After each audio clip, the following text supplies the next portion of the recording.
গল্প সাদকার আনন্দ। আম্মার ছিল এক ধনী পরিবারের সন্তান। সে সবসময় নতুন জামা, দামি জিনিসপত্র কিনত। কিন্তু কখনো দরিদ্রদের দান করত না। রমজানের একদিন ইফতারের সময় এক গরিব ছেলেকে দেখতে পেল যে ছেঁড়া জামা পরে দাঁড়িয়ে ছিল। আম্মারের মা বললেন, বাবা, রমজান হলো দান সৎকার মাস।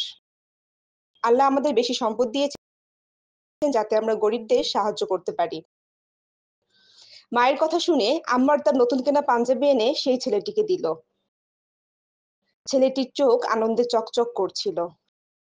সে বলল, ভাই, আল্লাহ তোমাকে ভালো রাখুন। আম্মারের মনেও এক ধরনের প্রশান্তি অনুভূত হলো। সে বুঝতে পারল, শুধু নিজের জন্য খরচ করাই আনন্দের নয়, বরং অন্যকে সাহায্য করাই প্রকৃত সুখ। রমজানের বাকি দিনগুলোতে আম্মার আরো দান সৎকার করলো এবং বুঝতে পারলো যে দান করে আল্লাহ তাকে আরো বেশি দেন। এই গল্প থেকে আমাদের শিক্ষা: রমজান দান সৎকার শ্রেষ্ঠ মাস। গরিবদের সাহায্য করলে হৃদয়ে প্রশান্তি আসে। আল্লাহ দানশীল মানুষকে আরো বেশি সম্পদ ও বরকত দান করেন।